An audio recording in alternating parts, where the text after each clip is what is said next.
evidence and sworn statement. Gabinde got his dates wrong in his statement. Gabinde got his dates wrong in his statement as well as in his oral testimony. Today, the MPs have questioned why Gabinde has submitted a supplementary statement and not a completely new one. Action SA MP Darilyn James says the committee is still subjected to a thumb-sucked statement. It is worrying that a chief of staff cannot take responsibility for his actions. We are in this mess because he undermined this committee in the first place.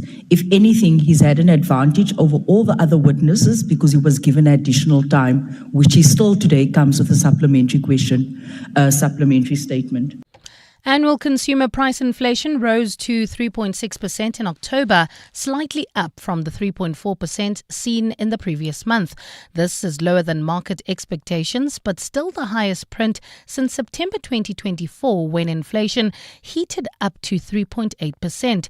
Releasing the latest print today, Stats SA says it was a mixed bag of data in the 12 months to October. Chief Director for Price Statistics, Patrick Kelly. The CPI increased by 0.1% month on month in October 2025. The transport, recreation, sport and culture, and alcoholic beverages and tobacco categories recorded faster annual inflation rates. On the other side, inflation slowed for several categories, most noticeably restaurants and accommodation services and food and non-alcoholic beverages. Let's move to the Western Cape now, where one person has been killed in Mitchell's Plain during a shootout between police and armed suspects. National Intervention Unit members followed up on information about armed suspects travelling in a Toyota Hilux this morning. The vehicle was followed from Nyanga, and when the suspects spotted the vehicle, they opened fire. The police's Wesley Twigg says the officers then returned fire, killing one suspect. He says 4 others were arrested. An AK-47 rifle and 2 9mm pistols with ammunition were recovered on the scene. 2 private vehicles were damaged when the suspect's vehicle collided with the vehicles. The circumstances surrounding the death of the one suspect are under investigation by IPID. To this now, B20 co-chairperson Nonkululeko Nyembezi says the Business Engagement Group has hit the mark on its targets for the year. The B20 summit is in its second day today at the Sandton Convention Centre, bringing together business leaders from G20 member countries as well as beyond. It comes just days before South Africa wraps up its G20 presidency. Nyembezi says the B20 did not reinvent the wheel, carrying on from policy priorities set during Brazil's presidency last year. You will see, for example, in our papers that we have tables that explicitly demonstrate the links between the proposals that we put forward, this year's recommendations, and the previous KPIs that have been put before. If anything, we have just fine-tuned the implementability because we did also say this would be an action-oriented B20. She says she believes talks at the B20 will ensure inclusive growth through global cooperation. Clearly, the proof will emerge over the next months, years, etc. But I can confidently predict that the recommendations we're putting forward come not with rhetorical fluff, but with very, very specific KPIs. And in Japan, one person has been killed in a major fire which damaged 170 buildings in the Japanese city of Oita. Firefighters were still struggling to extinguish the blaze in the residential area after it spread to a mountain nearby. Footage shared with local media shows firefighters battling the blaze while residents are taken to a makeshift evacuation center. Mayor Shinya Adachi, who visited the site, says the situation may be brought under control by today if the source of the fire can be put out. It is believed that the fire spread rapidly, possibly due to little rain, dry air and congested wooden houses in that area. Gold is trading at $4,090.13 an ounce. The rand is at 17.18 to the dollar, 22.57 to the pound, 19.91 to the euro, and Brent crude oil is at $64.89 a barrel. Bedford View, you can expect about a 30-minute delay. That's heading towards Edenvale. That's on the R24 eastbound between the Kilulis interchange and Edenvale Road. There's also bumper-to-bumper traffic that's heading into the Joburg CBD. That's on the M2 westbound between Heidelberg Road and the Crown interchange. It's a partly cloudy afternoon in Gauteng with isolated showers and thundershowers expected. Temperatures have peaked at highs of between 23 and 27 degrees. The top story in EWN this hour, MPs have raised questions over the credibility of a supplementary statement supplied by Minister Senzo Mchunu Chief of Staff, Cedric Nkabinde.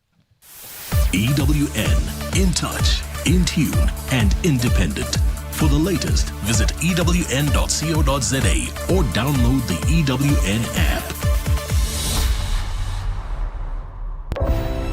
You're with Relebogile Mabotja Live, streaming countrywide on the Prime Media Plus app. DSTV channel 856, 92.7 and 106 FM.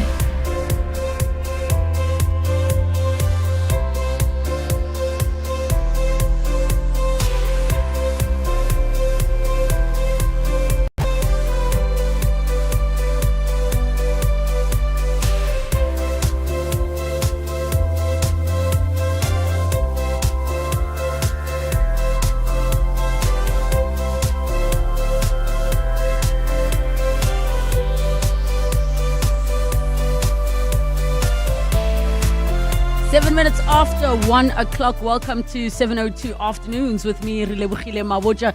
Such a pleasure to be in your company today. Thank you for choosing us as your station of choice for the moment. All right, so coming up on the show, I want to find out from all of you, what are the reasons that you would tell people that they must move out of the township?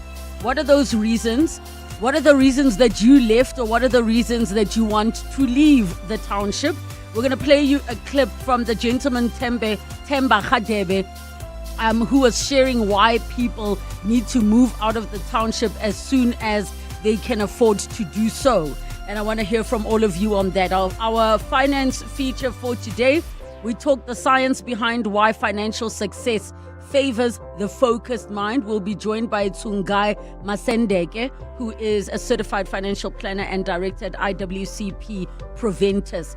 And then we wrap up the second hour with a master class on rare waters. We found the most interesting thing where there are rare waters that are you can go and taste waters from different places around the world. So we're going to be joined by a water sommelier, a certified water sommelier, an international water judge, as well as co-host of the Fine Water Summit, Nico Petersen. Get in touch with us. Give us a call, 011-883-0702. SMS us 31702. Tweet at Relebogile M at Radio 702 using the hashtag 702 Afternoons. And the WhatsApp line 072-702-1702. 702 Afternoons with Relebogile Mabotja on 702. Let's walk the talk.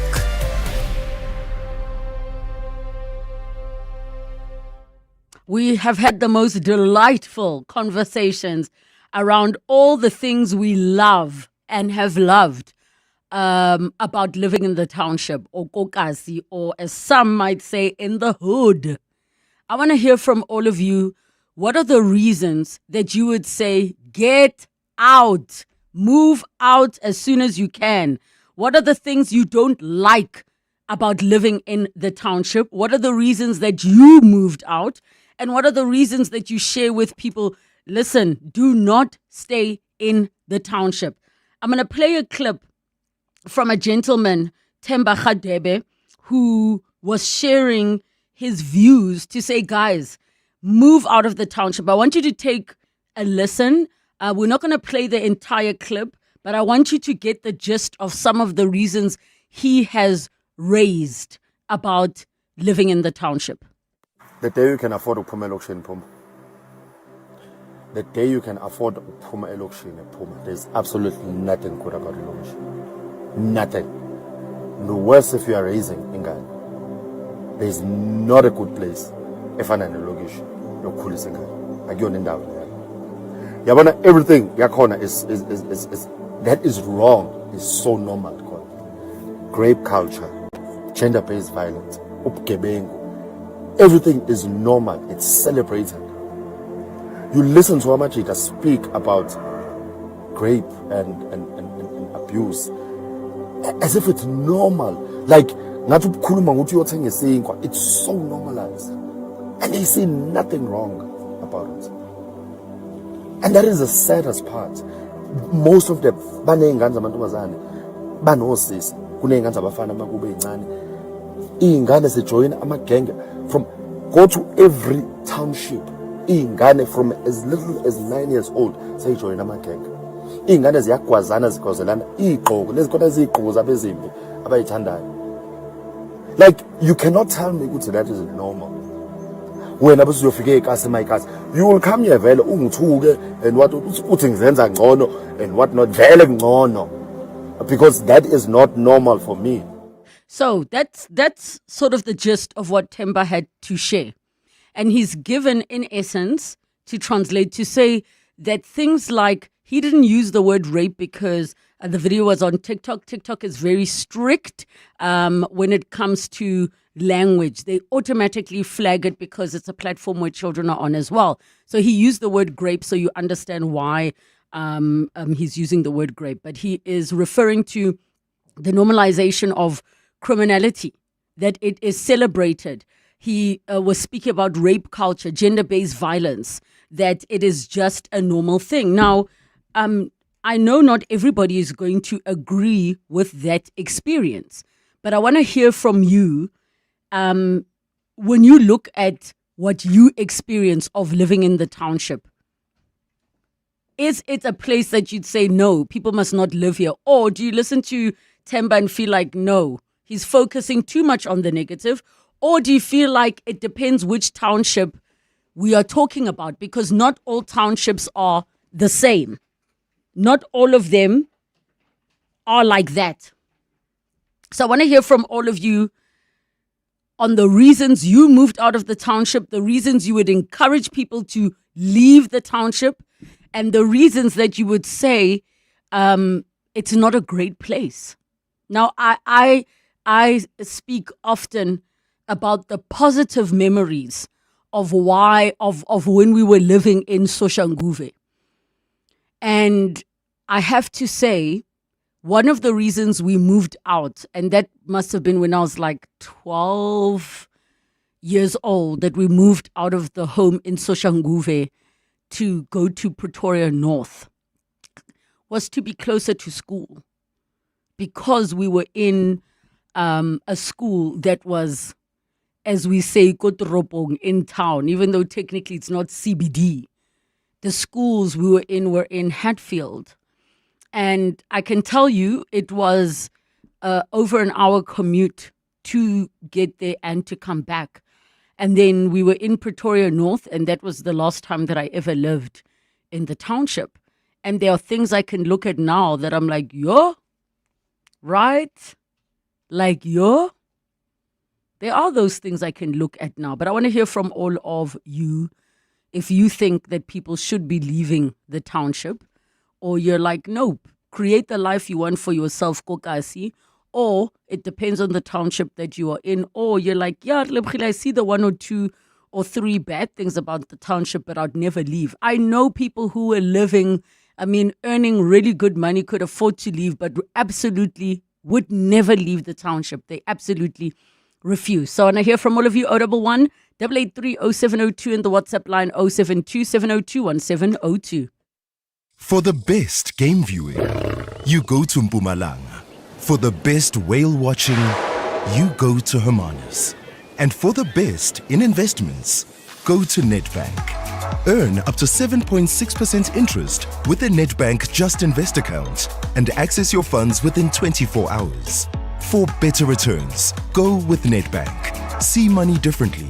Nedbank. We're a licensed FSP and registered credit provider. T's and C's apply. Good times is what life is all about. But heartburn, indigestion, acid reflux and UTIs can put a damper on your day. With a wide range of products from Adcock Ingram OTC, you can build a survival pack to help you and your family with your gut and urinary health. Adcock Ingram OTC has you covered with products like Citrus Soda, Adco Mayo Gel, Scopex, and LP299V. Ask your pharmacist for a host of Adcock Ingram OTC solutions for your gut and urinary problems and visit beprepared365.co.za. Mr. Govinda, congrats on the retirement. You just sold your car to We Buy Cars. Tell us about it. Yes, it just gathered dust in the garage, so I exchanged it for cold hard cash. Now my wife and I can enjoy a stress-free retirement. Retiring the car as you retire. Nice. So why We Buy Cars? It was so quick. They came over to our house to do the evaluation, and we sold it the same day. Tops, man. Okay, so now you got even more time on your hands, eh? Exactly. We Buy Cars. Geared for your next chapter. Geared for you. Kick off to glory with Hollywood Bets and Aziz Shege. Be in the game. Go full speed ahead with the epic competition. You stand to win a share of 4 million rand in cash and prizes, including an all-new Toyota Corolla Cross. Bet 10 rand or more on any soccer fixture or fixtures online or at your nearest branch. Live life in the fast lane. Bet now for your chance to score. T's and C's apply. Hollywood Sportsbook is a licensed betting operator. No persons under the age of 18 years are permitted to gamble. Winners know when to stop. South African Responsible Gambling Foundation toll-free counselling line 0800 006 008 or WhatsApp help to 076 675 0710. The Money Show. Weekday evenings at 6. The geopolitical picture's got so complicated so quickly. How much harder is it now for a CEO to try and navigate all of this? Much harder for sure. Keep in mind that a lot of CEOs, certainly in the West, have developed most of their careers in a world in which globalization was a one-way street and markets seemed to be coming closer and closer together and cost of capital was going down and you could rely on allies. And that's a very different world from the one that they're finding themselves in now. Professor David Bach is the president of the IMD Business School. The Money Show on 702. Let's walk the talk. The Money Show with Stephen Curtis is brought to you by ABSA CIB. ABSA is a registered FSP. 702 Afternoons with Relebogile Mabotja. 17 minutes after 1 o'clock, and we are having a conversation around the township and why some believe that you should move out as soon as you can afford to do so. Some will share, as did the clip we played, Themba Khadebe, that there is nothing good happening there. Rape culture, gangsterism, the list goes on. Criminality is glamorized and normalized, and it's not a good place to raise your children. So I want to hear from all of you in terms of your thoughts on this. 011 883 0702 in the WhatsApp line, 072 702 1702. There is a message that says, "High level, as an openly gay guy who suffered physical abuse, harassment, mental torture in the township and had my gay friends also attacked, I agree with Themba 100%. This is from Moshe. And I actually wonder if it is worse, and maybe Moshe, you can share with us, is your experience worse than maybe what you've experienced in Joburg CBD or wherever it is that you're from the town? Are you feeling a distinct difference of living Kokasi and how you're being treated versus living in other places? Peladi says there is so much negativity in the township, and that is something that I know many people will say. Some people will say, if you grow up seeing too many people doing nothing or drinking during the day, it's going to become something that is very much normalized. It is something that is just okay. Now, what are kids watching and observing? What are they getting exposed to, especially for them to get to know what could become of their lives? Thank you so much, Moshe, for that message. One says, reasons to leave Kasi can be to be closer to accessible stuff like jobs and schools. Thank you so much for that message. And then they go on to say, but I do disagree with him. He promotes leaving problems behind. If you had that, do your part. In the township, we support each other. If he doesn't like Kasi, it's fine with me. Let him go where he wants. Even where he goes, it has its own demons. Kasi has its own good too. Hi, Relebogile and team. That is such a sensitive topic, whether people believe in witchcraft or not. But I moved because of that. I will take the long day explaining how I came to that conclusion. But what I can tell you is that on the 1st of spending the night at the house in the burbs. We slept like babies. And the fights between hubby and I stopped. That is anonymous in Vereniging. Wow. I absolutely did not expect that at all. But we've got some of your voice notes coming through on 072 702 1702. Good afternoon, Relebogile, Pat here from Spaview. Well, the guy from the clip, well, he doesn't know what we don't know. That's the life we're living everywhere. Whether you are in the suburbs or townships, it's the same life that we're living. Yeah, you can't exaggerate, I think, of which he is, but that's the life we're living. That's it. You go to suburbs, it's how much you can afford. So stay in the townships, still fine. So it's the choice of the individual. I really Neokupitur Mabotja to be precise.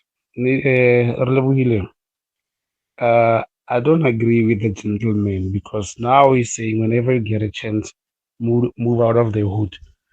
And then what if 40% of the people that are in the hood move to the suburbs? So the same people, same mentality, same actions will be moving with them to the suburbs.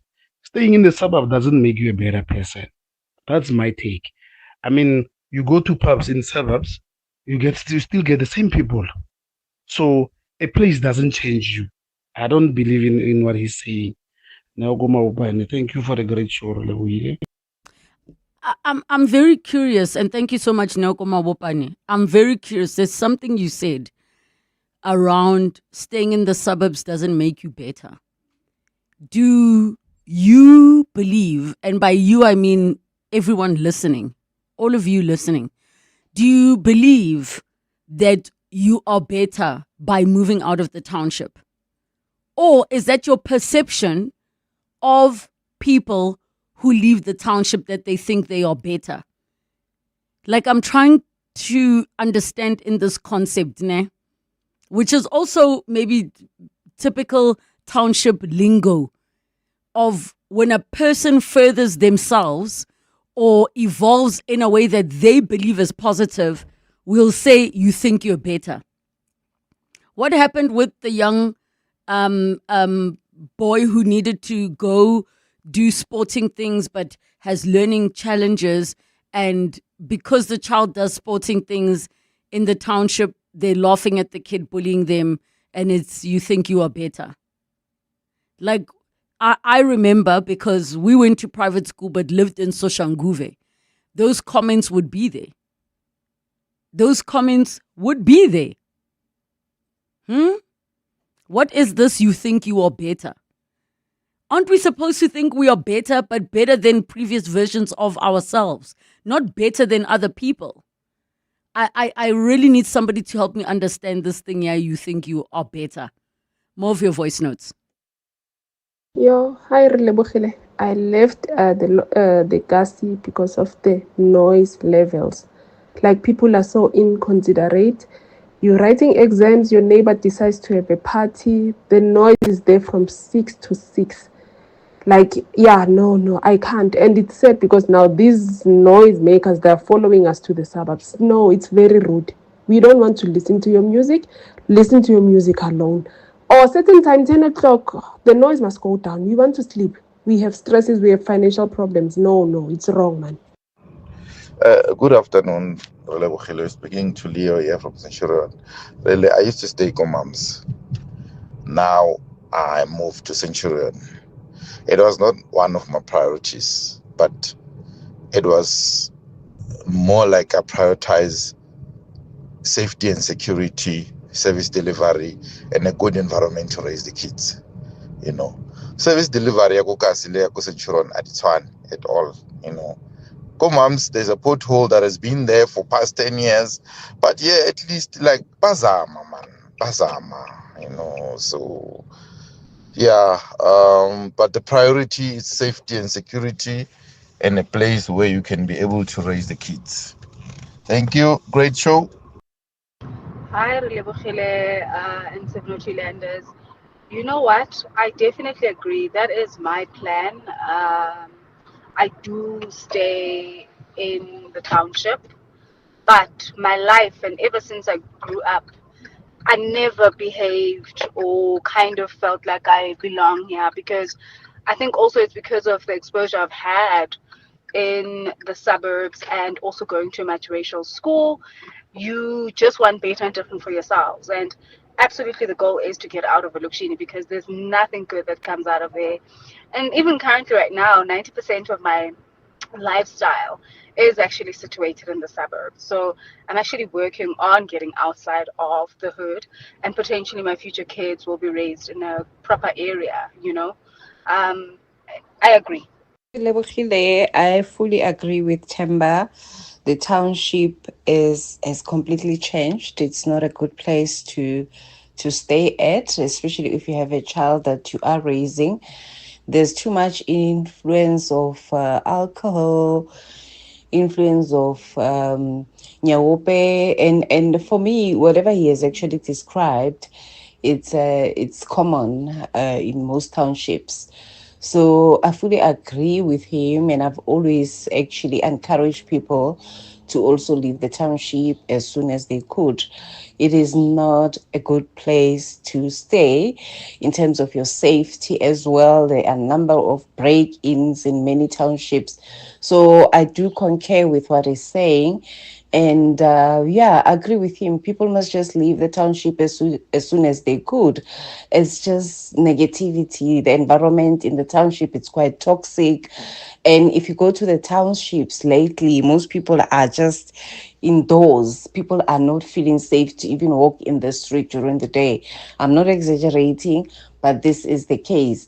And similarly, in the morning when people are going to work, they need to be escorted, because they get robbed, they get mugged, all sorts of things happen. Some people even lose their lives for a mere cell phone where they get robbed their cell phone. So I do concur with Temba. A township, it's no longer a place to stay at. If you could afford, move out of the township. Yo, all right, let's go to the lines. David in Pretoria. Hi, David. How are you? Good, thanks, and you?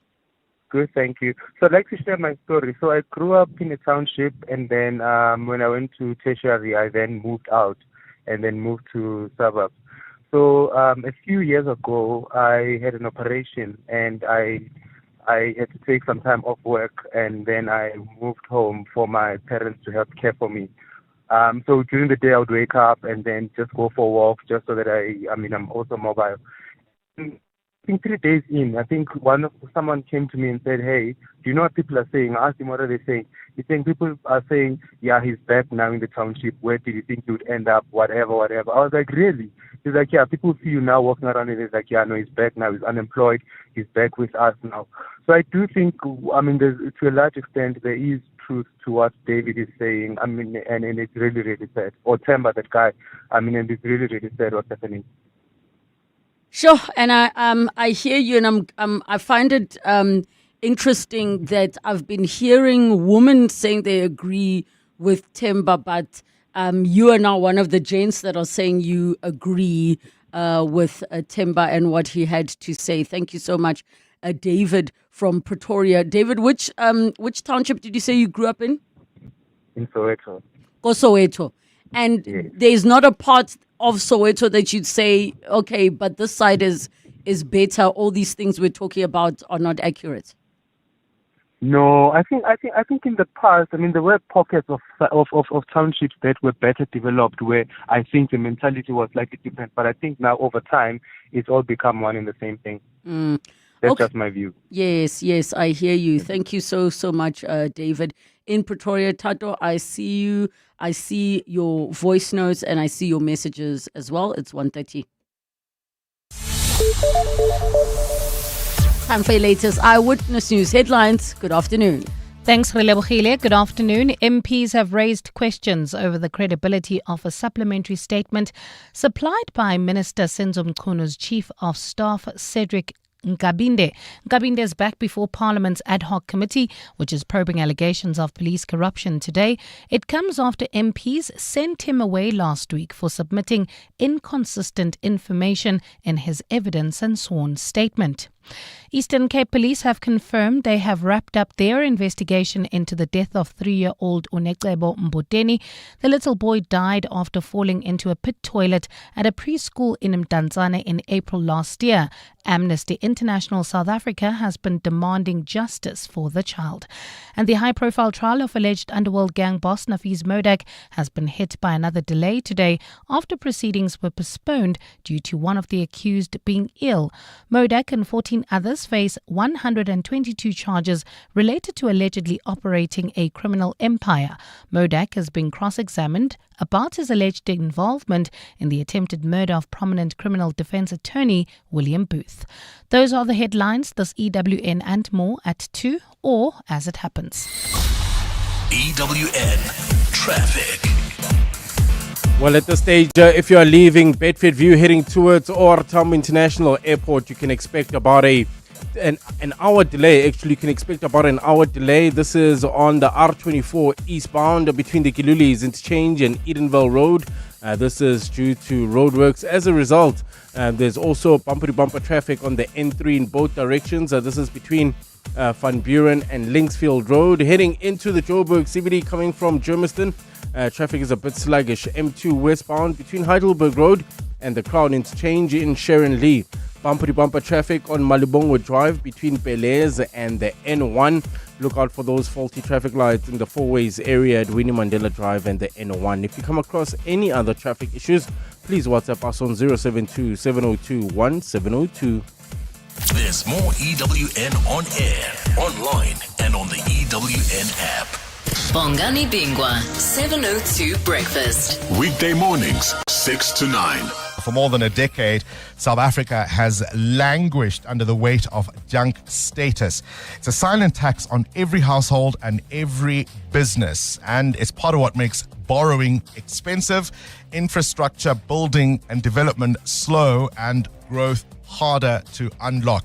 But there's been a significant shift. So the B20 gathering a significant moment for not only South Africa, but indeed the continent. Bongani Bingwa, 6 to 9. On 702. If you want a versatile SUV that's smart, efficient, and seriously advanced, meet the all-new BYD Scion 5 plug-in hybrid. It's the affordable SUV that gives electric power for your everyday trips, fuel-powered backup for your longer drives, and premium tech everywhere you look. The BYD Scion 5 is packed with cutting-edge technology, from advanced driver assist safety features to the groundbreaking DMI technology. The BYD Scion 5 makes every drive smarter. Visit www.byd.com and pre-book your test drive today. BYD, build your dreams. Okay, a bold new marketing strategy. Placing customers' details on product reviews. You're doing the scammers' job for them. Yeah, the testimonials look great. Customers seem happy. Sure, and scammers too. With customers' details, they can open accounts, take loans, the works. So instead of making customers happy, I made scammers happy? Scams can happen to anyone. Stay alert, and if you're unsure, contact ABSA on 0860 557 557. Protect your money. Protect your story. ABSA, your story matters. An authorized financial services provider. This festive, turn your family meetings into family eatings with the Nando's Festive Fill-Up Meal. A full flame grilled chicken, 2 sharing sides, 4 cheesy rissoles, 2 Cabo Societies, 2 Nando's rolls, and a 1.5-liter Coca-Cola for only $3.99 to enjoy at your place. And if your family meeting is at our place, get 40 Rand off. Nando's. Oh, what a place. The crazy store's got deals galore and everything you need. From tinsel presents, wrapping, and a star for your Christmas tree. We've got all sorts of games and sports, many toys to buy. Stationery, arts and crafts, come on and don't be shy. No need to panic shop, we're your one-stop Christmas spot. Your table will be dressed and you will not be stressed. When Christmas Eve is here, you'll want to sing and cheer. I got everything at the crazy store and I can't wait for next year. Hey, you never know what you might find this Christmas. Let's count backward. 5, insurance. 4, pineapple. 3, insurance. 2, pineapple. 1, you're under. Pineapple FSP 48650 is underwritten by Omart Insure Limited, a licensed non-life insurer and authorized FSP. For the first time on African soil, business leaders from across the globe are gathered for the B20 Summit in Sandton till the 20th November. On the agenda is inclusive growth and prosperity through global cooperation. Every day, the Clement Manatela Show will be in conversation with Nedbank to discuss all the news, views, and insights live from the B20 Summit. So tune in to 702 in conversation with Nedbank, proud sponsors of the B20 Summit. Nedbank is a licensed FSP and registered credit provider. Your voice. Your life. Your afternoon radio. On 702 Afternoons. With Relebogile Mabotja. 24 minutes to 2 o'clock, and we are talking about the reasons that you believe people should move out of the township, if it's something that you even believe people should be doing. There have been reasons been given around normalized criminality and so many other reasons, without us even needing to speak about how we came to a point of having townships to begin with. But your experiences today, raising kids, is it a choice you would make? We have had the conversation around all the things we love about living in the township. And today we're like, hey, what are the things we don't necessarily like or love? 011 883 0702, the WhatsApp line, 072 702 1702. We go to Tato in Relebogile. Hi, Tato. Hello, Relebogile. Yeah, so Relebogile, this one time I had to drive the entire Soweto just to get out of it and then go to work because of, the roads are closed. People are protesting there because of electricity or whatever issue it may be. So I took a decision from there that no, I am not going to buy property go Soweto because of, that this is what I'll experienced my entire working career. It's just that, people are hardly meet in the suburbs, but the services are being delivered. In the Kokasi, people are meeting to address all sorts of issues. Electricity distribution box exploded after 6 months. Yeah, in the suburbs, people are hardly meet, and things are being delivered. Services are being delivered. So yeah, I call. Okay, all right, Tato. So you're saying, Khore, even if you could get double the size house, double the size space, you would not live Kokas. You'd rather be in the burbs. Yeah, but because I will not even be able to maintain, I might be out of job in no time because of I can't get to work. Yeah. The roads are closed. The roads are closed, and maybe. Crime is one thing. Crime is one thing. It happens everywhere, you see. But then I'm just saying, for you to function optimally, which Kasi, it's okay to chill there. I go there. I'm from Kasi, but then today to stay there permanently, I battle to get out of Soweto just to join anyone because the roads are closed. Yeah. All right. Thank you so much, Tato from Rodibot Mpo in Rosebank. Hi. Aslebza, how are you? Good, and you? Aslebza, I want to disagree with people, but I can't because they've raised valid points. But what I also want to add is this, Asleb, is that I drive Uber and I listen to people talk and give reasons why they left. The noise, they can't work during the day because they now work from home. The crime, the service delivery, and all of that, and the suburbs and so forth. And I'm like, but everything we are now doing in the suburbs, why did we not raise it Nakurele Kokasi? Why do we all leave our townships, Soweto, Soshanguve, Mamelodi, Tembisa, Springs, Zifoslo? We leave, and then once we get to the suburbs, we complain about where we come from. But yet, when we were there, when crime happened, we were not reporting it. When services were not delivered, we were not reporting it. even the bylaws of saying, oh no, there's now, little pockets of gated places where we can create its bylaws. You can apply for that. It's not like that these bylaws that we are so in love with in the suburbs do not exist in our neighborhoods. The very same bylaws exist in our neighborhoods. The only difference is that when we were Kokasi, we didn't want to speak up. We didn't want to talk. We didn't want to create the culture of speaking up or fixing our neighborhoods. Now we've left. Now we bash them all the time instead of having been the change we wanted to see when we were there. So the problem is not the hood. The problem is us. When we were there, we did nothing to fix it. Now that we've left, we bash the hood, but we could not complain about the very same things we are complaining about now. Let's be the change we want to see. Let's bring that change ourselves. Let's stop making excuses for it not being there. If services are not being delivered, find out who your councillor is. Bombard them with emails, complain, make it known. Change will happen. The very same thing we do in the suburbs is the very same thing we should be doing in our townships, neighborhood townships. It's the very same thing we should be doing. It's nothing new. Let's just do it. That's all I have to say. All right. Thank you so much, Mpho, for your contribution, saying, guys, don't leave and then now complain. You should be the change that you want to see. You can't now only in the suburbs be complaining about the bad things in the township. Wesley in Sunninghill. Hi, Wesley.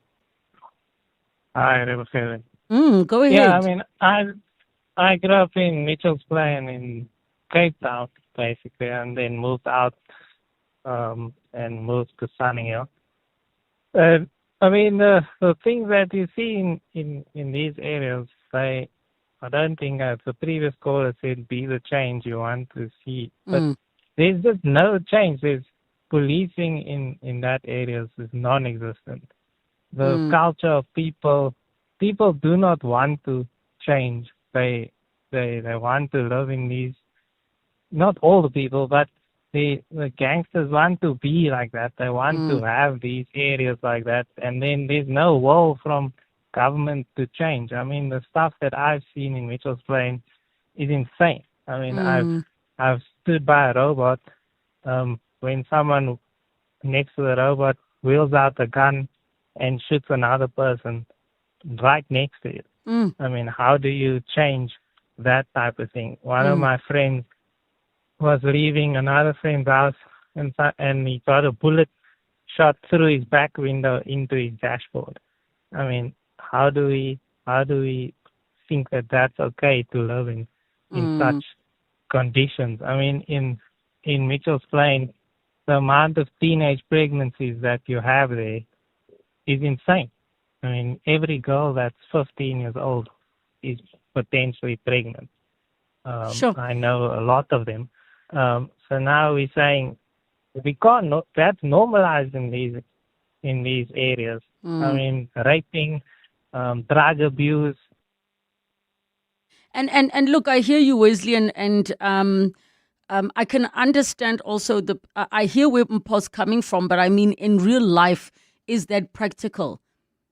How long have people been crying about what's happening in the Western Cape and the townships there? They have been crying and begging. Or maybe there's something I'm missing. Eva in Q, hi. Hi, Relebogile. I beg to differ with Mpho when he says we're complaining once we're out of the township. If you are in the township and you're trying to complain, they tell you if you better go and get a better place. The noise, everything, even when you report something, the police will never even turn up. So we're not complaining because we're out of the wood. Yes. We complained while we were there and we could see nothing was changing. That's the reason why we moved out. I never thought that I'll ever move out of the wood. I was literally one of the families that moved into a new township. Literally the first house was our house. And I moved after 25 years because I couldn't handle it. Yeah, thank you so much for sharing that perspective, Eva. Tammy, in 4 ways, go ahead. Hi, really. Sharp winner.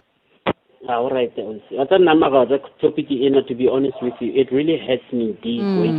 It really, really hurts me deeply because as black people, instead of recopane and build the location into a new location, really, with a different look. All the colors eka see this, it's noise and this. It's a psychological thing. Because you move from Ekasi to a town, you're still going to do the same thing. So we're not battling about the location of maybe if I'm moving from point A as a motomoto to point B, which is in town, would make me better. But if I change my mindset to say I am going to live in this location and I am going to be a responsible person, I will take care, I will make sure I teach them the right way, because at the end of the day, we can run as much as we can, but we'll be still facing the same thing. Now, as far as I'm concerned, Ausoka, I advocate for the location. Yes, there is all those things. They were there during our the time Sabo Mebarona, during the time Sabo Ankele Baron, during the time Sabo Nkhono Baron. They were there. But running away will never solve the problem. So you also say, as Mpo says, stay and fix things. Don't leave. Stay and fix things. Stay and fix things. Coming and telling me point B is better than point A, it doesn't help. I'm not going to mention the actual name, but look at certain cultures.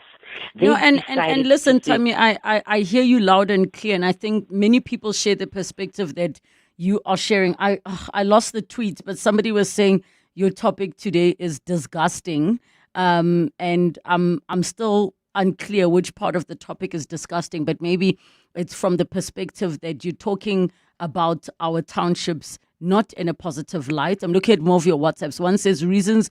There's a lot of witchcraft in the townships. Once people start seeing you thrive, they plan for you, and with a blink of an eye, you'll start seeing your life taking a turn without understanding how. There's a lot of jealousy in the townships. Tabang from Innerdale.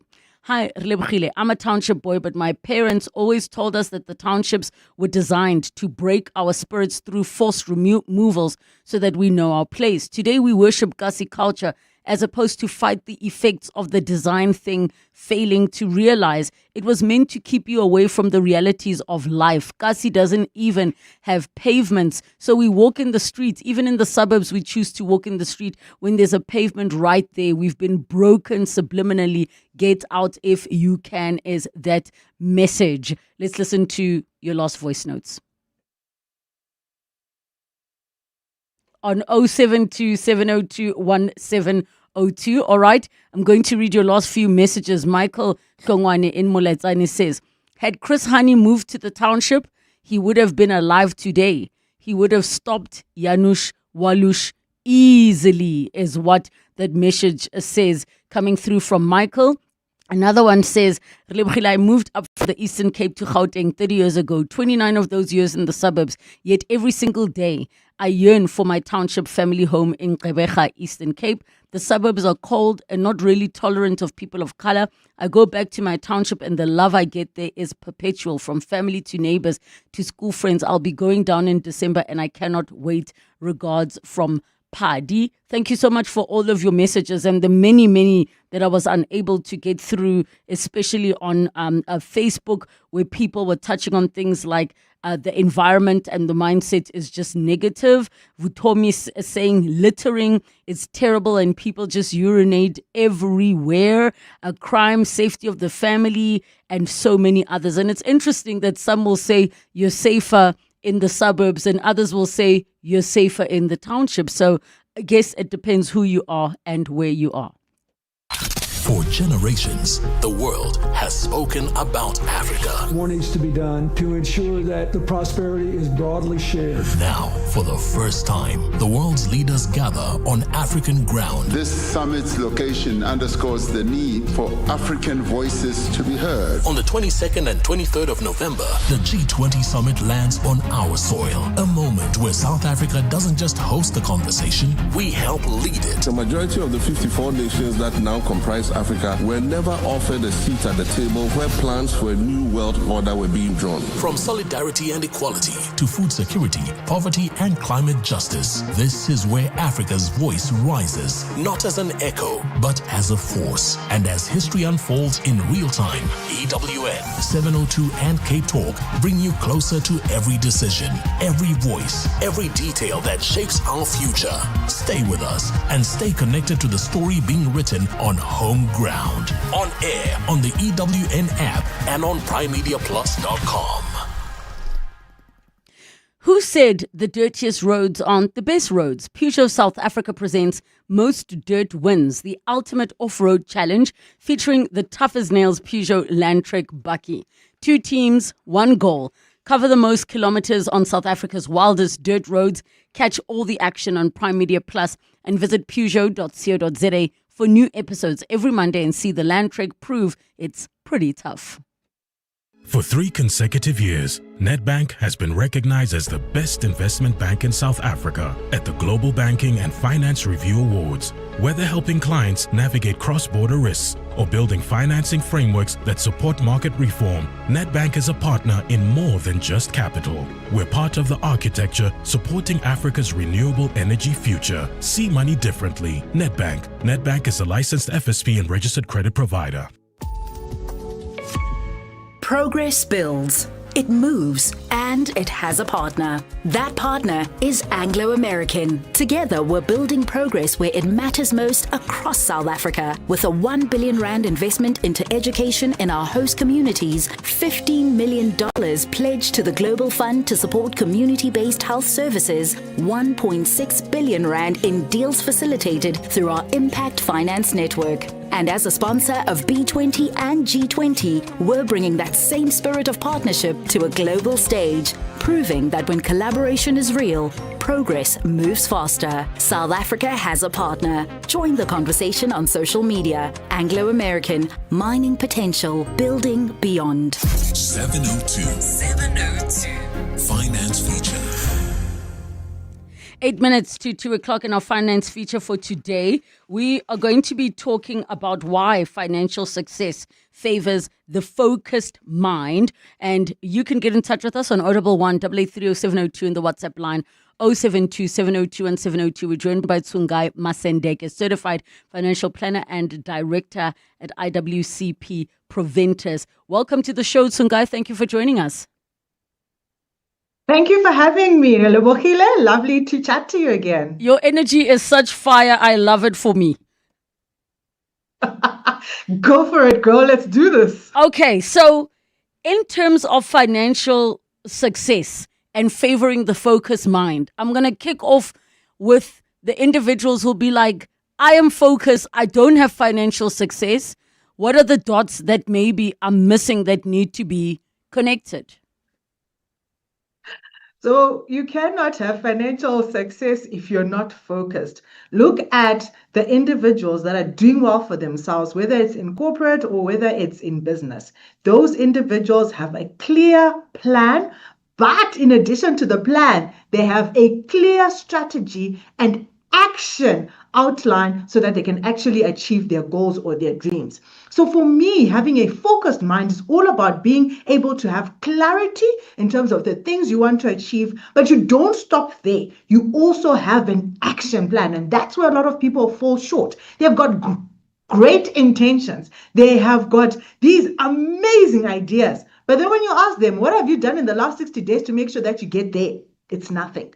So action, when taken with the focus that a good quality plan and mindset bring, can result in explosive results. Do you think that for many of us, we are living, and I can't think of any other wording than to say we are living fully within our tax bracket, in the sense that if you know that you're not earning great, that's all you've visualized and planned for yourself? So you cannot know what you don't know.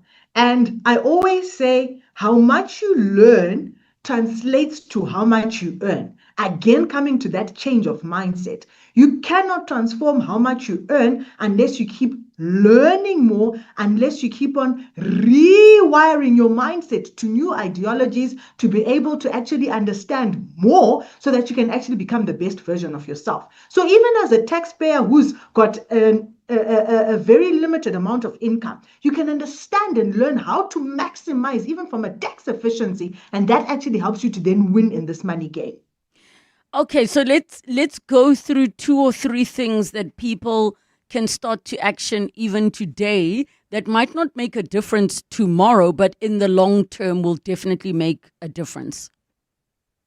So the first thing, like I mentioned, is to set smart goals. When we talk of smart goals, and people always talk about this, make sure they're specific, they're measurable, they're achievable, they're realistic, and they're time-bound. So for example, Relebogile, if you wanted to buy yourself a 1 million rand house in 3 years, you've already made it specific, you've made it measurable, it's for 1 million rand, and you've said for yourself it's time-bound, it's in exactly 3 years. Then you ask yourself, is this achievable? It is, because there's a lot of people that have bought houses in 3 years for 1 million rand. And then you also make sure that it's realistic. Can this be something that you can achieve for yourself? And if the answer is yes, you then make sure that you tally that with a proper plan. So this could be an investment plan to help you save the deposit. And I always encourage, automate that process. Don't leave it to chance. Find a unit trust, find an EFT, find an investment that then aligns with the goal so that it's automated and you can see that goal become a reality. And then last but not least is to make sure that you've got an accountability partner. I've seen so many people that have good intentions. You know what? They know they want to do this, but somewhere they fall off the wagon. And that's where people like myself help, by having an accountability partner to help you see through the plan that you have. You obviously then make it to success. Okay, and if you were to share your final thoughts with all the listeners, because I mean, it is quite a difficult, challenging time in Cyril's economy, and the Randela is not doing much for us. Final thoughts on this? So you know what? If you can foster a healthy mindset about money management, if you can change the way you look at money and move from a scarcity mindset to an abundance mindset, you're going to win the money game. Automate as much as you can. Prioritize on the low-hanging fruit or the things that you can actually do that are in your control, and then make sure you earn those multiple streams of income. Like you said, the current economy might not necessarily be smiling on everyone, but if you make a plan to actually diversify your income streams and try and make more money or stretch what you already have, I'm sure that success will be inevitable. Thank you so much, Sungai, for chatting to us in our finance feature for today. I know it won't be the last. Access to the internet is vital for any country to grow. That's why the recent 6.75 billion rand digital infrastructure deal that Standard Bank Corporate and Investment Banking facilitated between Telkom and an Actis-led consortium is so transformational for South Africa. It unlocks growth and provides internet access to underserved communities who will now have access to the internet for the very first time. Search CIB Stories of Impact to watch the full story. Standard Bank is an authorized FSP and registered credit provider. T's and C's apply. South Africa is taking its place on the world stage at the B20 and G20 summits for 2025. Telkom is proud to stand with the nation, building a digital future that reaches every community. Through reliable fiber, mobile and cloud networks, Telkom is connecting families, small businesses and young people to new opportunities. They're helping drive digital public infrastructure so services are easier to access for all. Telkom, the digital backbone of South Africa's future. Experience a unique musical journey as the Mzansi National Philharmonic Orchestra presents its national tour, featuring legendary conductor Marin Alsop and homegrown global sensation Abel Selauchwe. The program includes Selauchwe's Four Spirits Cello Concerto, paired with Rachmaninoff's Romantic Symphony No. 2. Concerts take place at the Linda Auditorium on Wednesday the 10th and Thursday the 11th of December. Book your tickets now at Quicket. 702 was in conversation with Nedbank, discussing all the insights, opinions, and expectations of the B20 summit. G20 is an international forum. It's actually got 19 countries, plus then the European Union and the African Union, and they typically get together at these summits to discuss global economic and financial issues. But for our purposes, Clement, this means, as it's the first time it's happening on the African continent, it means that for the first time we won't be just participating in global finance. We're actually going to help shape it. For the longest time, Africa has just been a follower of frameworks that are designed elsewhere in Europe and the US. For the first time, we have this opportunity to co-create some of the rules that are going to guide how finance reflects our priorities as Africans for growth and also inclusion in the global financial system. To hear the full lowdown, visit primemediaplus.com. Brought to you by Nedbank, proud sponsors of the B20 Summit on 702. Nedbank is a licensed FSP and registered credit provider. In the next hour of the show, masterclass on rare waters, as in drinking waters. Make sure you stay tuned. It's 2:00. This is EWN. Good afternoon, I'm Bali Dlamini. Police Minister Senzo Mchunu Chief of Staff Cedric Nkabinde has told Parliament that he only met controversial businessman Brown Mokgotsi once. He says this was to facilitate a meeting with Mchunu about illegal mining in Stilfontein in the northwest. Mokgotsi is also accused of trying to influence the decision to disband the political killings task team. Nkabinde is continuing with his evidence before Parliament's ad hoc committee, which is investigating allegations of police corruption. Today, Babalondenze reports. Cedric Nkabinde's evidence continued where it left off from last week, when it had to be abandoned to correct discrepancies in his original statement. Evidence leader Norman Aronser continued questioning Nkabinde about when he met Brown Mokgotsi and what Mokgotsi's relationship was with Minister Senzo Mchunu. Nkabinde says he facilitated just one meeting between Mchunu and Mokgotsi to attend to the Stilfontein illegal mining incident where several Zamzamas died underground. With my observation, it was only for this Stilfontein, this arrangement of these meetings. Why I'm saying that, after all these arrangements of these meetings, I have never seen Mr. Mokgotsi in coming to the minister or ever facilitated any meeting for him to come and see the minister. It's been a year now. But Nkabinde says he didn't know the rationale behind Mchunu's decision to identify Mokgotsi to assist in Stilfontein and assumed it was mainly because he's from the Northwest Province. Babalondenze, Eyewitness News, Parliament. Eastern Cape Police have confirmed they have wrapped up their investigation into the death of 3-year-old Unecebo Mboteni. The little boy died after falling into a pit toilet at a preschool in Mdantsane in April last year. Amnesty International South Africa is one of the groups that has been demanding justice for the child. Ntutuzelonene has more. Eastern Cape Police have told Eyewitness News that they've finalized their probe and the NPA now needs to decide whether anyone will be held liable for the boy's death. Amnesty International Program and Impact Manager Alicia Yoster says it's unfair that those responsible for the boy's death have not been brought to book. We should have seen the department kick into gear to make sure that this never happens to another child, but instead, over 12 months later, we're seeing that is in action. Police say they've been in contact with the boy's family to update them about the case. Ntutuzelonene, Eyewitness News. The high-profile trial of alleged underworld gang boss Nafees Modak has been hit by another delay in the Western Cape High Court today after proceedings were postponed due to one of the co-accused being ill. Modak and 14 others face 122 charges related to allegedly operating a criminal empire. Modak is being questioned about his alleged involvement in the attempted murder of prominent criminal defense attorney William Booth. Carlo Peterson has more. Defense attorney Inga Jansen today told the court her client, accused number 4 Taufik Brown, was ill and needed medical attention. Brown is allegedly the leader of the terrible Westsiders gang in Woodstock, a gang Modak allegedly used to perform murders, including the attempted murder of attorney William Booth. State prosecutor Greg Vormerans told presiding judge Rob Albert Henny. Brown needed to be present during Modak's cross-examination due to him being linked to the attempt on Booth's life in April 2020. Henny postponed proceedings until tomorrow for Brown to be medically treated. Carlo Peterson, Eyewitness News, Western Cape High Court. And the trial over one of Europe's deadliest nightclub fires has opened in North Macedonia today. The fire at a hip-hop concert in March triggered a stampede in the overcrowded Pulse nightclub, leaving 63 people dead earlier this year. The victims' families have been pushing for months now for justice in the case, and they held a march on Saturday calling for a swift trial.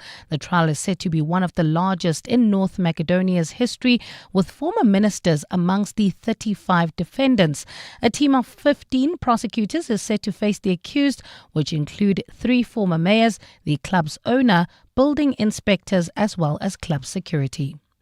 Gold is trading at $4,089.98 an ounce. The rand is at 17.18 to the dollar, 22.52 to the pound, 19.89 to the euro, and Brent crude oil is at $64.87 a barrel. Bedford View expect about a 30-minute delay. That's heading towards Edenville, Boksburg, R24 eastbound. This is between the Gilulis Interchange and Edenville Road due to ongoing roadworks. As a result, there's also slow-moving traffic on the N3 in both directions. This is between Van Buren and Linksfield Road. And heading into the Joburg CBD coming from the Germiston area, traffic is a bit sluggish on the M2 westbound between Heidelberg Road and the Crown Interchange.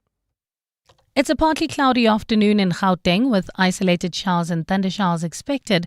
Temperatures have peaked at highs of between 23 and 27 degrees. The top story in EWN this hour. Police Minister Senzo Mchunga's Chief of Staff, Cedric Ngabinde, has told Parliament that he only met controversial businessman Brown Mogotsi once. EWN, in touch, in tune and independent. For the latest, visit ewn.co.za or download the EWN app. You're with Relebogile Mabotja. Live, streaming countrywide On the Prime Media Plus app. DSTV channel 856, 92.7 and 106 FM.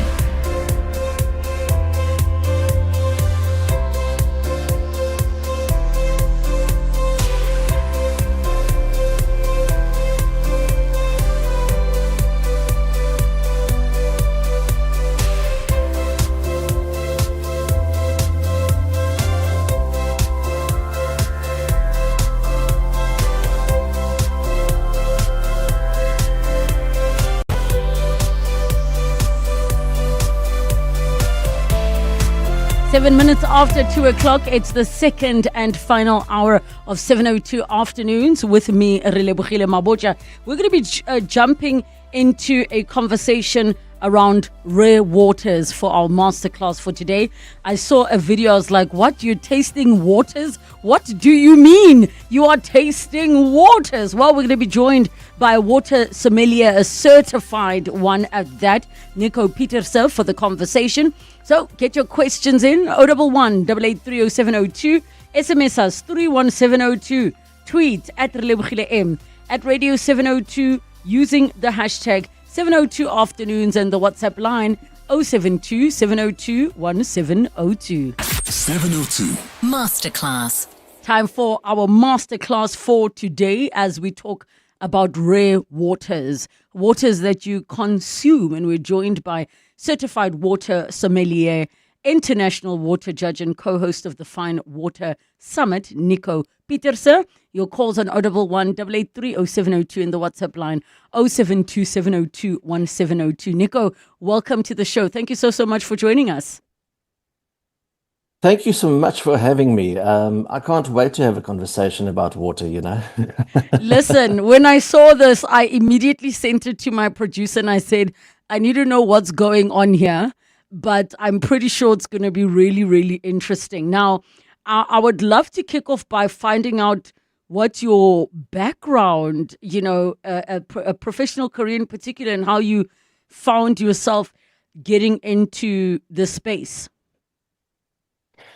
Well, to tell you the truth, I moved to Cape Town, specifically Franschhoek, in 2016. I opened a brewery then, and became a beer maker and it basically, or a beer brewer. And basically, when we got locked down in 2021 and couldn't sell any alcohol anymore, I decided to study the most important ingredient in beer, which is water, because it has the most impact on your flavor profile of beer. So I wanted to position myself in a spot where water can't be locked down in the first place. Water is essential. It's never going to be non-essential, and it can be really fun also. And when I discovered that water is not just water, as everybody's saying, there's a whole new world that opened up to me, and I studied water and became a water sommelier, and it just progressed from there. That is so fascinating. Now, I do know that water has different tastes because I can go to Pretoria and drink the tap water and I can taste the difference between what we're drinking here, right? And I'll know whenever I leave provinces, it's just safer to stick to, bottled water. But I'd love to hear from you. What are your thoughts on the people who say water just tastes like water? There's absolutely no difference. Even what you're drinking is still water, is the same as what comes out the tap. And the ones that are priced, like Fiji is quite up there in terms of pricing. They can't even taste the difference. There's a lot to talk about when we talk about water. So tap water, I can imagine that it tastes different from Pretoria to Johannesburg, to Cape Town, to whichever municipality takes care of that water. Tap water is the most highly processed water in the world, and we must obviously have tap water because we need water in our houses, and we need water for the general population.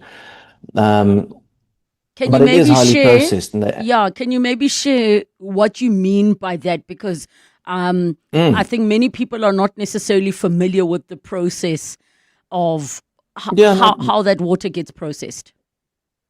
Yeah, well, the two main things about tap water is it gets chlorine added to it. So chlorine is technically is a poisonous gas. They used it as a weapon in the First and Second World War. By adding it to water, we kill the bacteria. You also add it to your swimming pool to kill bacteria and algae, but it remains poisonous. Now, there's not a lot of chlorine in tap water, but it's still there, and it's still not good for you. It's a skin irritant, it's an ocular irritant, it's a nasal irritant.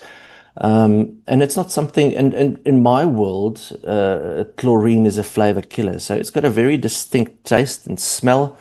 And what I do as a sommelier is I pair water with food and with wine and with whiskey or brandy for that matter, and I make the dish taste better or the wine taste better. The second thing that they add to tap water is fluoride. Now, fluoride is great for your teeth. It won't necessarily have a big taste impact on the water.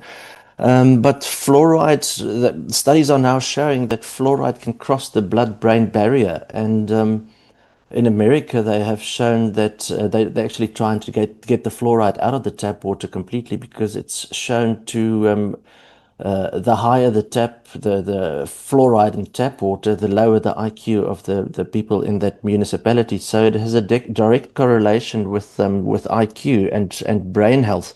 So fluoride is bad. It's not something that we need to consume. They added it to water initially to lower the state's dental care because fluoride is great to mineralize teeth. But once you've brushed your teeth in the morning and in the evening, you spit the toothpaste out because the fluoride is poisonous, and we shouldn't be consuming fluoride if it's not for our teeth specifically. So tap water will taste different everywhere you go. Same as mineral water. So the mineral water basically gets its taste from the minerals in the ground. So you may technically only call a water a mineral water if the TDS, or total dissolved solids in the water, is higher, or 250 or higher milligram per liter.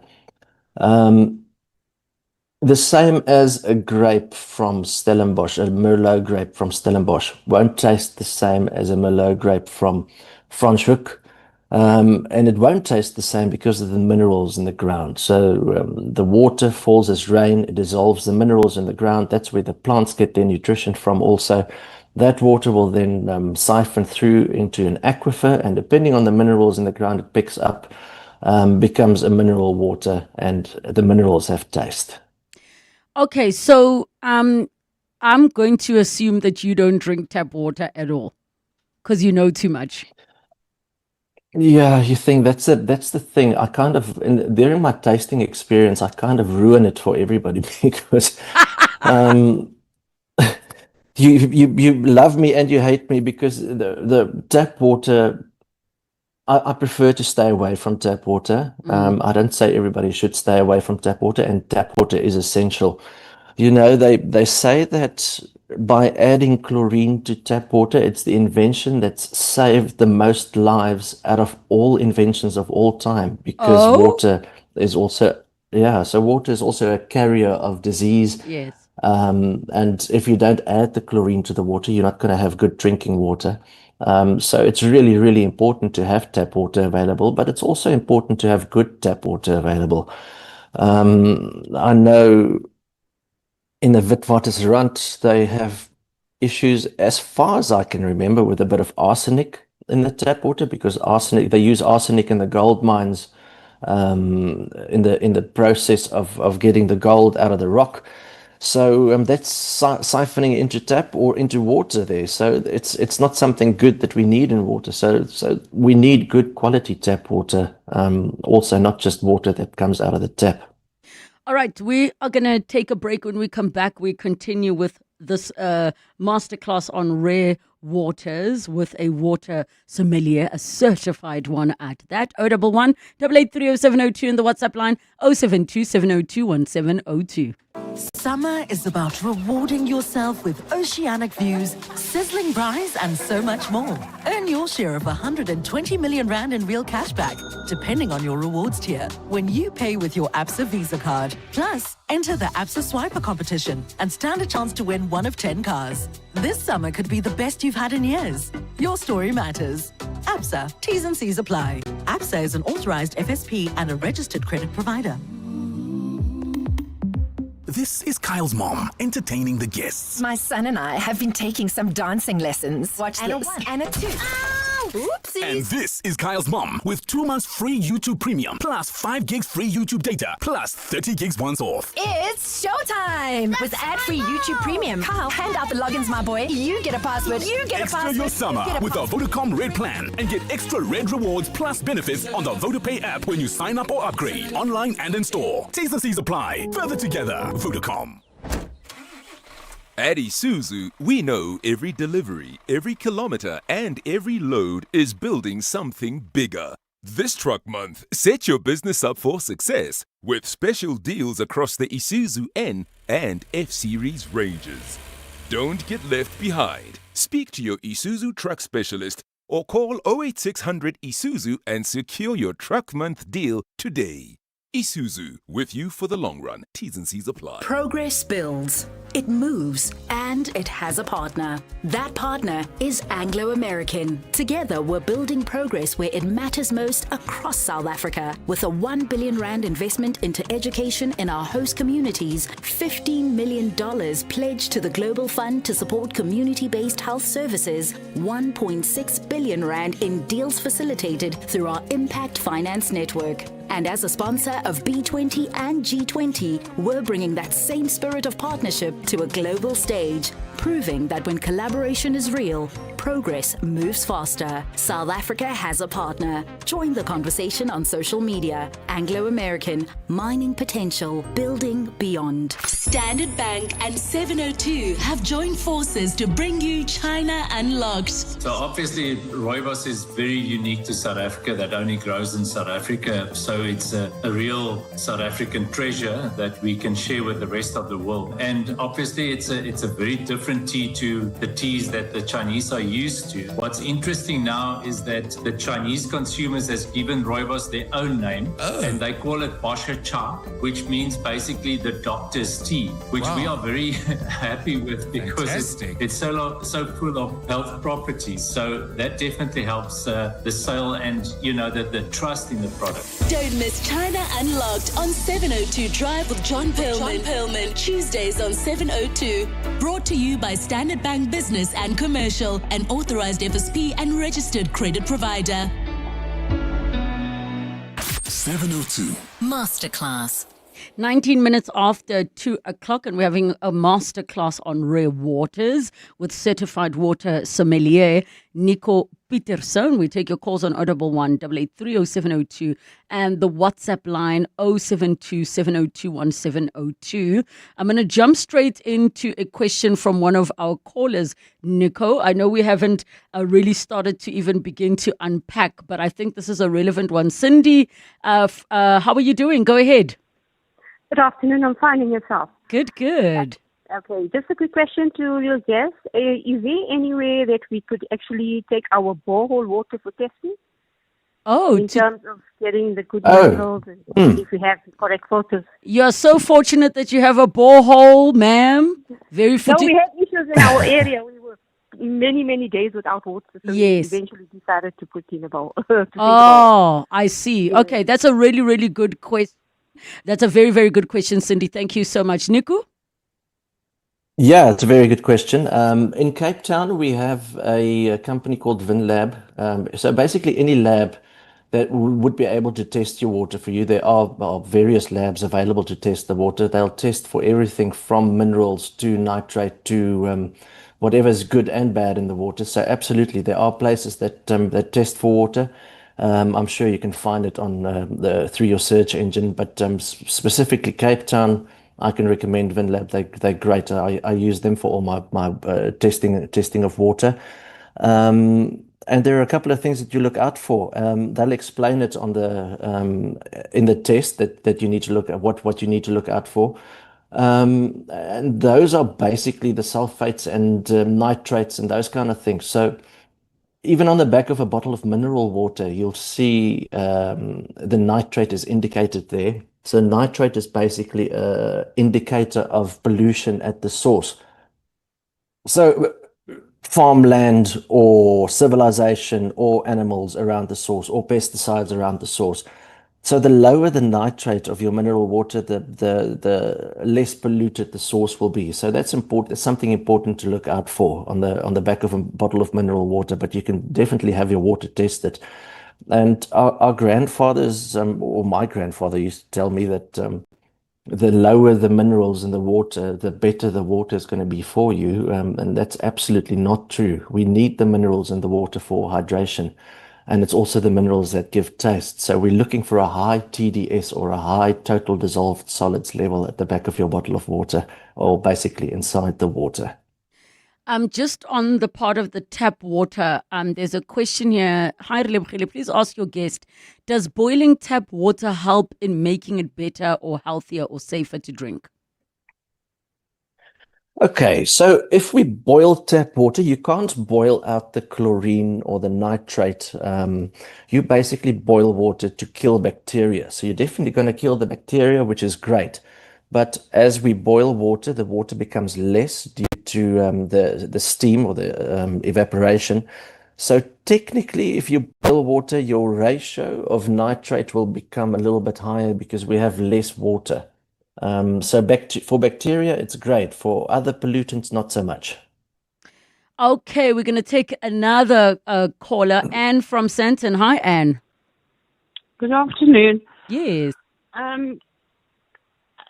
I would like to know, whenever I traveled when I was younger, be it Mauritius, be it Europe, wherever, if I drank tap water, I would get ill. I then decided to just drink bottled water. And I went to Durban for a 3-week holiday. And I only drank bottled water. When I drove back, I drove with my mother-in-law, and she had a bottle of tap water, and I had sips from it. When I got home, I was so ill. The doctor gave me antibiotics, but they didn't work, and they had to cultivate my stool. Oh, because you got the basically bugs in your tummy and you needed to repair the gut. they discovered from my test that I had contracted Shigella dysentery. Now, how does Shigella dysentery relate to tap water, or could it have come from a lettuce I ate, or have you any idea? Sure. Thank you so much, Anne. I'm not sure if this falls within your jurisdiction of expertise, Niku, but do you have any thoughts on what Anne has asked? I think it's a very good question. I don't know what the tap water in Durban is like. I don't know if anything could have slipped through. I'm also not a medical professional, so I don't necessarily want to comment on that. However, water is life. So if you drink mineral water, when your lips touches the bottle, you introduce bacteria to the water. So if you then leave that bottle in your car for 2 or 3 days, the bacteria is just going to grow and grow and grow, and you'll have billions of little bacteria in there. So once you've opened a bottle of mineral water, try and consume that within the day. I know what a lot of mineral water companies do is they take tap water, they send it through a reverse osmosis filtration process, which basically takes everything out of the water, everything, all the minerals and everything that's good out of the water. Now, there are ways to add minerals back into the water, but they mostly present the water without the minerals. So what happens when you do that? So the minerals are basically the electrolytes or the salts, or the minerals are the salts, are the electrolytes. And we need the minerals to hydrate or to rehydrate. And if you drink a water with zero minerals in it, minerals will the water will just dissolve the minerals. You will wash that out, and you'll probably be more dehydrated than you were before you actually had the water. So a reverse osmosis water is not necessarily a good water to drink, because you're not getting the mineralization or the hydration from the water as you would with a bottle of decent mineral water with a high mineral content. But to answer your question, it's very difficult for me to say where you contracted that from. It must have been, see, you wash your groceries with tap water also, so you introduce chlorine to the groceries, or to the cabbage and the lettuce and that kind of thing. So there's no right way to do it, to tell you the truth. But I don't want to necessarily comment on a medical question. It's difficult for me to confirm where you got it from. Definitely. But I'm not surprised at the part of her getting sick drinking water in different places. And maybe you can chat on your experience with Rare Waters. Is it limited to what we have in South Africa, or have you had an opportunity to truly get to experience different waters? I mean, I've gone to places, I know they say it of Thailand, Nigeria, where they say to me, do not even brush your teeth with the tap water. Do everything with mineral water. Now, I don't know if it's necessarily saying the water is not great, or just your stomach is not accustomed to the water in certain countries. I think the people that control water and the processing of tap water in different countries are not all as responsible as they necessarily should be. I don't think it gets controlled as much as it should be, or regulated as it should be. It's also a very interesting question, because if they say to you in the country that you can't drink the tap water and you should stay away from the tap water, it means there's a fault in their processing, or a fault in the filtration. You've got to have access to clean, drinkable water, at least. I mean, the end of the business where I'm at with mineral water and being a sommelier is a completely opposite side of that end. But tap water is an absolute necessity, and it should be available for everybody to drink, and specifically clean tap water. It's very sad to hear, and I know it's true all over the world, that you shouldn't, in a lot of places, drink the tap water, but it really should be taken care of. people don't understand that water has value, and there's an argument going around that water, because it's a basic human right, it should be free of charge, and it should be available to everybody at no charge. But I have an opinion about that, and I don't think I think I'm going to get a lot of feedback on this. But the second you add a monetary value to water, there will be a value, and it will be perceived as valuable. And when you see a tap running, you'll actually run and close that tap because the water has value or perceived value, or in a monetary way. Or when you see a pipe has burst in the road in Gauteng, you'll go through every single effort to stop that water from wasting, because you suddenly see rands running out of the ground and not water. So it's an argument that's controversial, but the second you add the value to it, people, I think, might respect it more. So we need to take care of the water. You know that 3% of water on Earth is fresh water, and most of that is stuck in the polar caps in the North and the South Pole as ice. So we end up with 1.2% of water on Earth that's fresh, drinkable water. But we still allow the tap to run, and we still take 20-minute showers, and we still don't care when there's a burst pipe in the road. So let's do this, Nico. We need to go to the news, and as soon as we come back, we're going to pick up on this. I'm seeing a whole lot of questions around water. I want us to come back and also chat about the fine water tasting room. It's just after 2:30. Time for your latest Eyewitness News headlines. Good afternoon. Thanks, Relebogile. Good afternoon. National Director of Public Prosecution Shamila Batoyi has raised concerns about prosecutorial independence in the country. Batoyi says prosecutors cannot fulfill their constitutional mandate if decisions are vulnerable to pressure from politicians, the rich, private sector and civil society.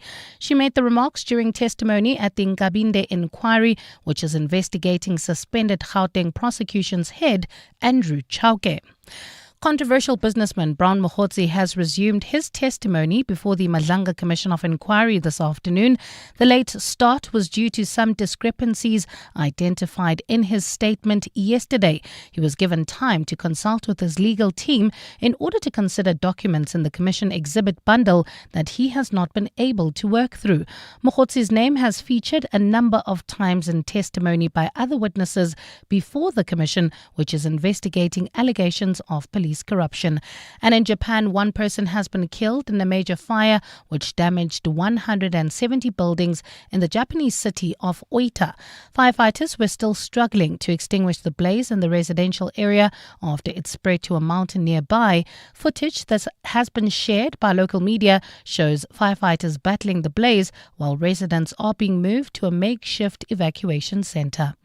Those are the headlines, this EWN and more at 3 or as it happens. EWN Traffic. Well, at this stage in Sharon Lee, you can expect about a 20-minute delay. This is on Malibongwe Drive between Pelez and the N1 heading into the Joburg CBD coming from Germiston. You can expect heavy delays still. This is on the M2 westbound between Heidelberg Road and the Crown Interchange. We still have those roadworks in the Calvin Alex area, slowing down traffic in both directions. That's on the N3 between London Road and the Batlu Interchange. Look out for those faulty traffic lights, 4 ways, Winnie Mandela Drive and the N1, as well as in Edenville at Morafontein Road and Van Riebeck. If you come across any other traffic issues, please WhatsApp us on 072 702 1702. There's more EWN on air, online, and on the EWN app. Part of the 702 family. My name is Iwet Machinya Tsimbi. I'm from Deep Blue Phase 3. I've listened to 702 since 1980, when it was still Channel 702, when it was still a music radio station. Till today, I still listen to this station. I get the information from this station. I get empowered. I get to be informative. Thank you, 702, and keep on rocking. Welcome to our 702 family. Let's walk the talk. This year, the City of Gold will be welcoming 19 countries for the G20 happening for the first time in South Africa. Today, John Perlman will be talking to Neptal Khoza from Santam. He will discuss the importance of this sponsorship, Santam's involvement in the G20 disaster risk reduction working group, and other Santam initiatives and programs. Don't miss the conversation on 702 Drive with John Perlman today between 3 and 6 p.m. Let's walk the talk. Calling all wedding planners and venues, restaurants, conference centers, and hotels. Do you need tables and chairs? Home in One has it all. Do you need cutlery, crockery, table linen, and restaurant equipment? Home in One has it all. Do you need tents, gazebos, or umbrellas? Home in One has it all. Affordable prices, the latest trends, with 2 branches in Pretoria and Johannesburg. Shop online at homein1.co.za because we're your #1 choice. Home in One has it all. Step into a world of unforgettable experiences in Dubai. From luxury beaches to underwater adventures. From authentic traditions to futuristic museums. Make it a Dubai adventure to remember with Emirates. Fly to Dubai from one of 3 gateways in South Africa. Start your holiday the moment you board with delicious regional meals, complimentary drinks, and up to 6,500 channels of entertainment. Fly Emirates, fly better. You are not dreaming. You are repeating. Insurance, pineapple. Insurance, pineapple. Insurance, pineapple. Insurance, pineapple. Pineapple FSP 48650 is underwritten by Omart Insure Limited, a licensed non-life insurer and authorized FSP. For the first time on African soil, business leaders from across the globe are gathered for the B20 Summit in Sandton till the 20th November. On the agenda is inclusive growth and prosperity through global cooperation.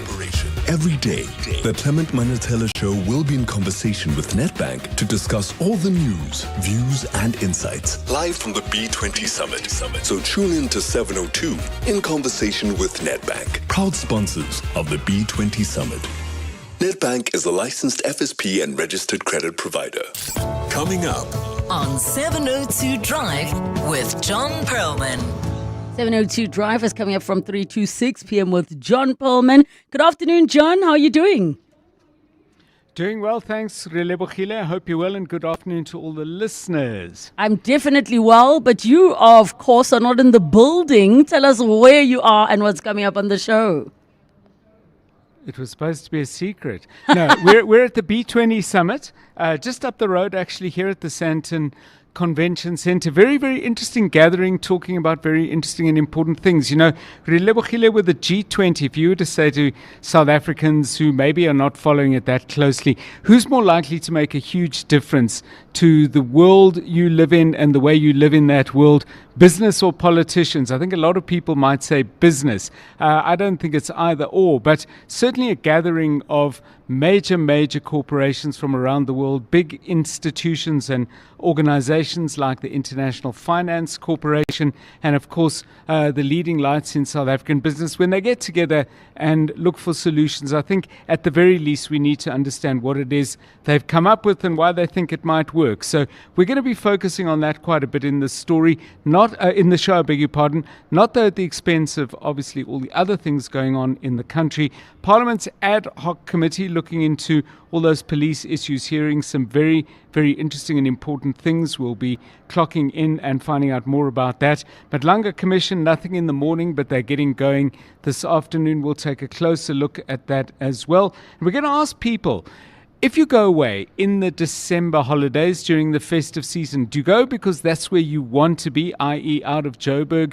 away from Tshwane, getting out of Brakpan or whatever it might be? Or are you going because you kind of have to? There's family that you've got to see, kids that you've got to give them the holiday they promised. And if it was your choice, would you stay or would you go? I know what my answer is, but I'd love to know what the listeners have to say about that. Oh, I choose to go only because the ocean is not in Joburg. And I'm yes, I'm especially fully... now that Bruma Lake is being filled in. Oh my God, Bruma Lake, John. Oh, it's kind of on a windy day, you could pretend. You could pretend. And also, the value of the waves is not like ocean. I mean, it's a nice substitute, but it's not an ocean. We're looking forward to tuning in to 702 Drive with John Perlman from 3 to 6 p.m. 702 Masterclass. We continue with our masterclass at 21 minutes to 3 o'clock as we chat on rare waters, drinking waters with certified water sommelier Nico Pieterse. And we take your calls 011 883 0702 in the WhatsApp line 072 702 1702. Nico, let's jump before we go to all of the many questions that are coming through. The fine water tasting room, what is that all about? So in essence, people are paying to come and taste different water. I know. I know what it sounds like, and you don't even understand how many times a day I have to answer that question. The fine water tasting room is at Lanzerac in Stellenbosch. So it's the first one in the world. I'm really proud of that. I had a launch here on the 1st of November. It went really well. I had Dr. Michael Masha here from Texas, who's basically an authority on mineral water worldwide, who assisted me in launching the tasting room. So it's the first one in the world. So it's very new and it's not heard of, and people can't understand how I'm tasting water. But let me tell you, I've got waters from all around the world. We taste 6 waters. I've got a local water that I do still in a sparkling of. We fly to Poland to have a sip of Polish water called Pelage.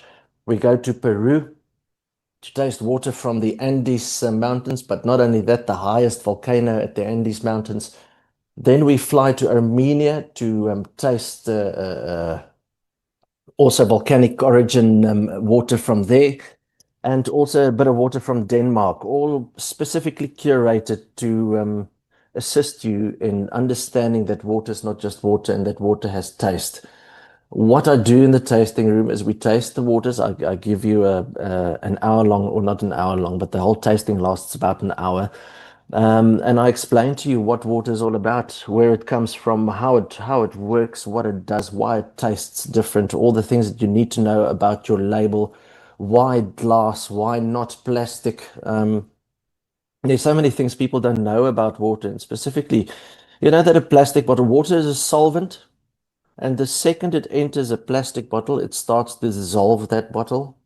And you get a whole lot of microplastics in your water. And every bottle of water, bottle of water, has got an expiry date on the back of that bottle of water. And that expiry date really is for the plastic, because by that date, the water would have dissolved too many plastics in that plastic bottle.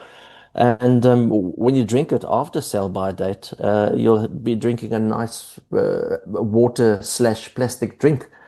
And they say that we consume about a credit card's worth of plastic every month. A credit card worth of plastic every month? Yeah, that's what they say. Yo, I didn't know that. So plastic is a petroleum oil. Petroleum oil is forever chemical. It takes about 1,000 years for a plastic bottle to decompose in nature. It's going to decompose as petroleum oil, so it's going to remain the same thing. Where glass is basically sand. It's superheated sand, superheated silica, and glass takes about 900 years to decompose in nature. But glass is not bad or harmful to nature. So if I had to fill a bottle of water in a glass bottle under hygienic conditions, that water will technically be able to last forever, or for as long as that container will last. Where it's not the same with plastic. So we're looking for glass bottles, we're looking for stainless steel bottles.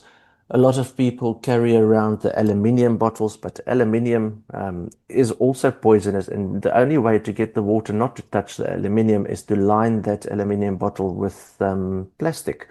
So you're getting your plastic even though you're carrying around an aluminium water bottle. So there's so many little facts that I share that are important for people to know when drinking water in general.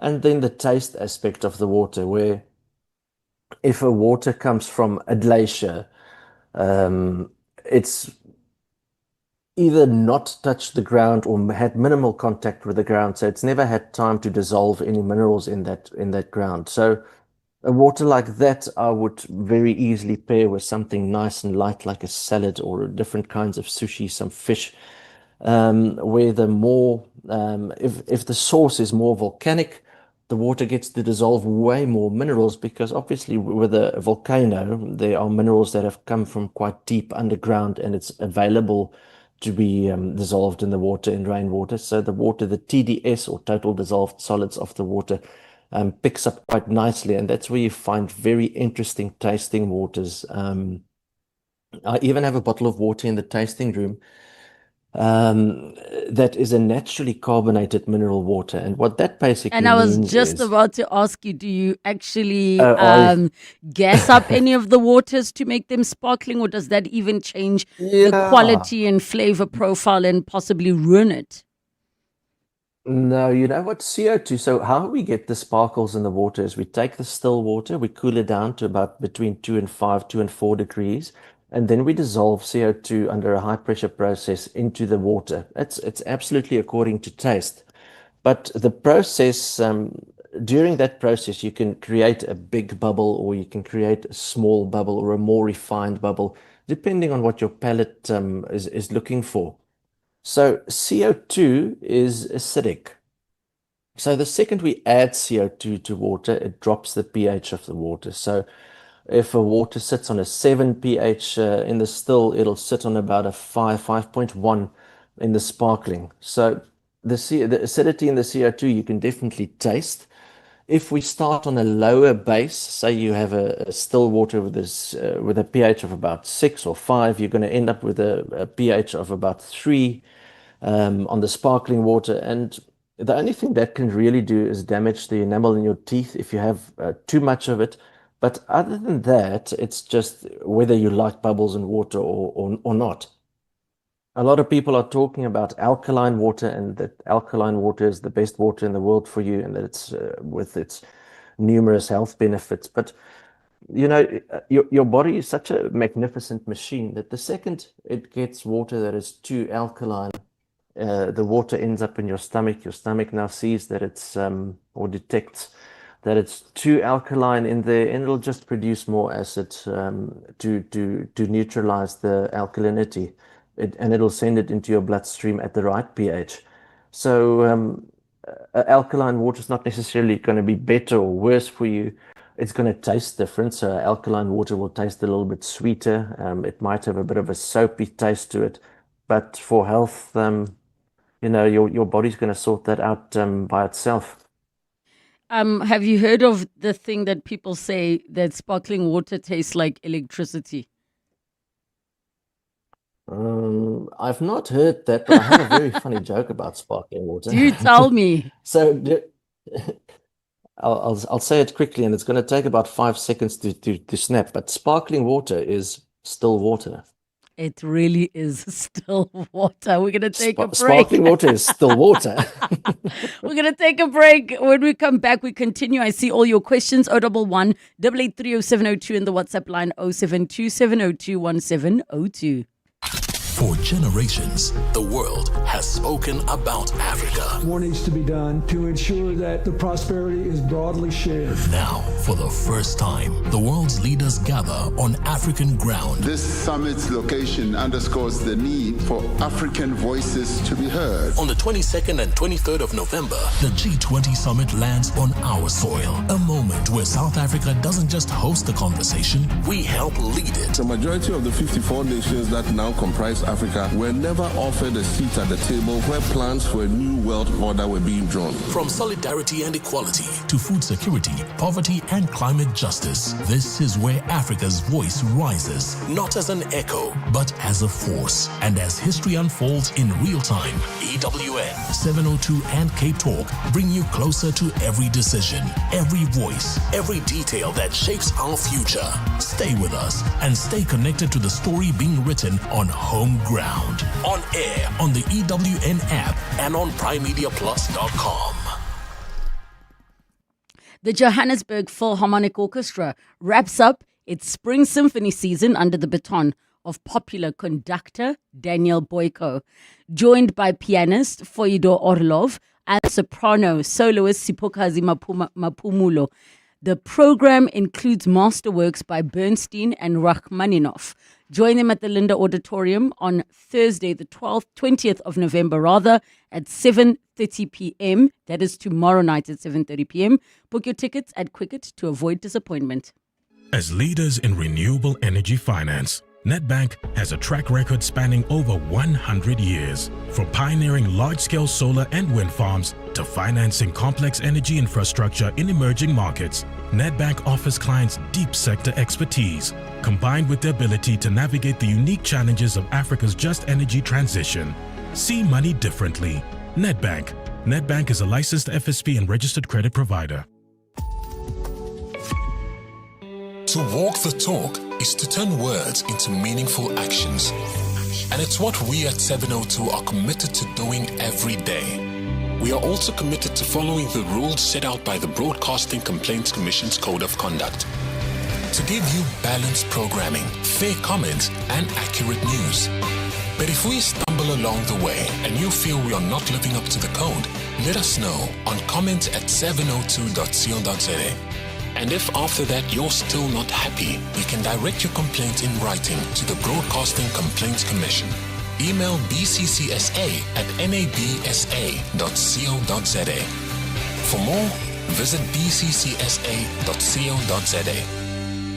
In business, SMEs on the move need an Absa Business Revolve credit card to ensure everyday expenses are always well managed. Absa gets it.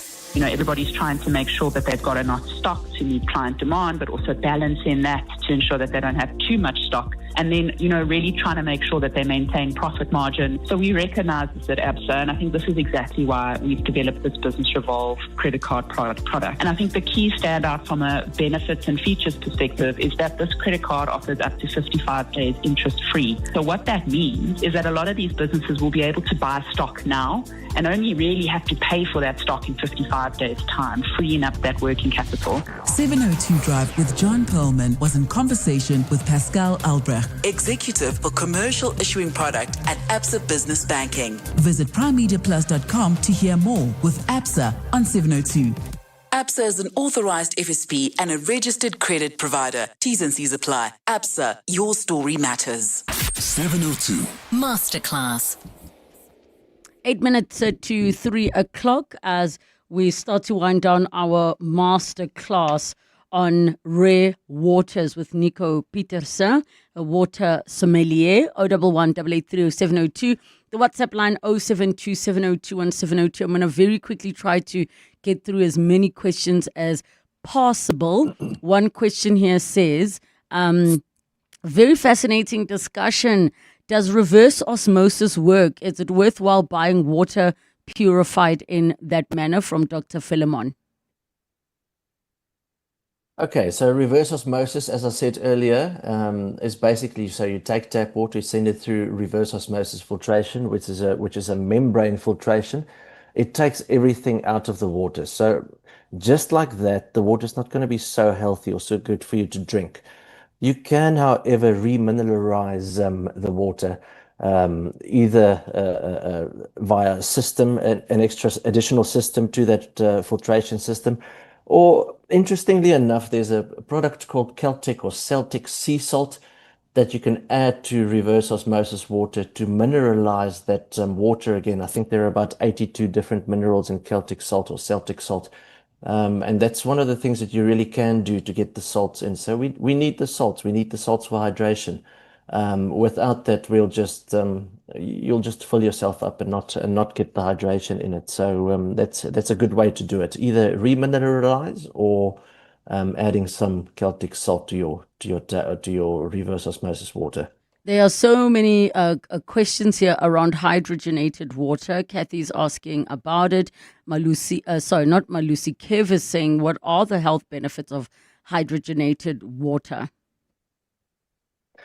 Very interesting question. I think in the world that I operate in, Mother Nature provides the best solution for your problems. So I think the more you tamper with water or you tamper with anything or process, I think the whole world is moving away from processed water. So I can't necessarily comment on health benefits that hydrogenated water can give you. What I can say is if it was intended to be hydrogenated from the source, we would have sources with hydrogenated water already. Okay, and I think you answered that quite well, because really your speciality is trying to find the best water around the world as it is and bringing that. Yeah, the best. Yes, as it is. As it is. I think that's what Mother Nature provides. We've got a voice note. That's how it's intended. Yeah, 0727021702. Hi, Relebogile. I just want to ask, is Teddy here? How good is rainwater? Thanks. How good is rainwater? And I saw two other people asking that same question. What is in rainwater and how good is it? Yeah, okay, so you'll see. Rainwater is good water, depending on the minerals or the chemicals that it might pick up in the air while falling. So you can get acid rain, you can get rainwater that's not so good for you. But essentially, if we didn't have any pollution in the air, rainwater would be perfect. I would, however, mineralize rainwater also. I would add minerals to it because it's the minerals in the ground where we get the mineral. The water dissolves the minerals in the ground, so that's where we get our minerals from, and that's where our plants get the minerals from, and that's where we get our that's what makes us healthy. That's what's good for us. The minerals in the ground. That gets dissolved by the water. So we need those minerals to survive. You know, you can very easily buy your magnesium at a convenience store, or you can have it in your water, which is a natural magnesium that gets absorbed much better by the body. Or easier by the body. So rainwater essentially would be a good water. I would remineralize it with some minerals if it is up to me. How do we book to come through to the fine water tasting room? You book on my website, which is www.thefinewatercompany.com, or you can book on DinePlan. So you just look up the library at Lanzerac, or the library will come up on DinePlan. You can follow me on Instagram, watersommelier.southafrica, if you want to know more about water and see what I get up to in the tasting room. And I'd love to have everybody here. It's I think, as you can hear, the tasting is not purely taste water and pair water. There's a whole educational process that happens during this tasting, and education for me is absolutely key. And I get to tell more people about water one tasting at a time. And the more I think that our population knows. What you shared just about the fact that it isn't just the part of the tasting, it is informative. You get to give information. And already just from this masterclass, there were so many questions we didn't get through. But Nico, thank you so much for your time.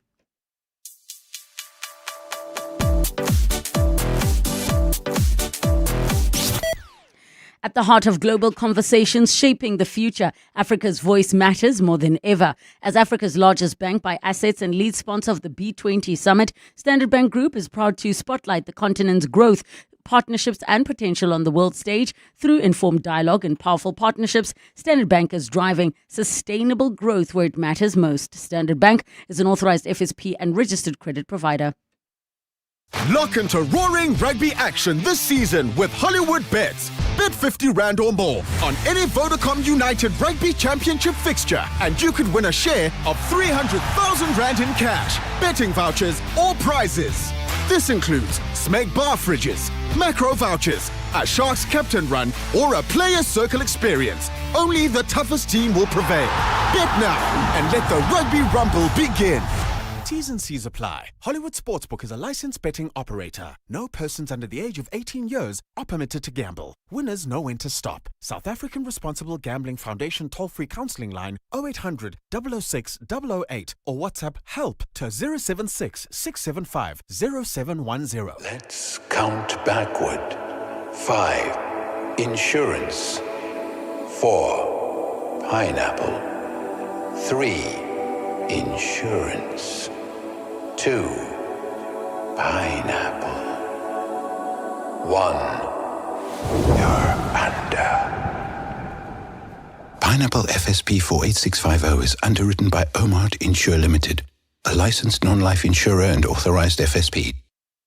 If you want a versatile SUV that's smart, efficient, and seriously advanced, meet the all-new BYD Celion 5 plug-in hybrid. It's the affordable SUV that gives electric power for your everyday trips, fuel-powered backup for your longer drives, and premium tech everywhere you look. The BYD Celion 5 is packed with cutting-edge technology, from advanced driver assist safety features to the groundbreaking DMI technology. The BYD Celion 5 makes every drive smarter. Visit www.byd.com and pre-book your test drive today. BYD, build your dreams.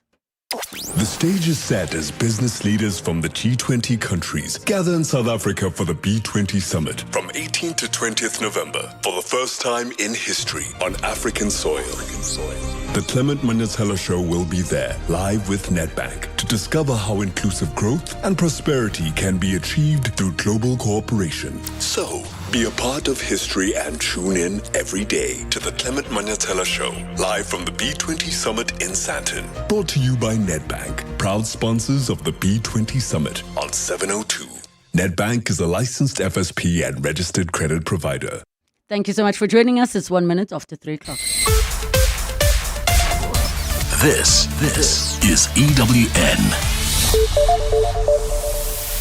Shamila Batoyi defends charges against Gauteng prosecution's head, Andrew Chauke, and Brown Mokhotsi insists the attempted hit on his life was not staged.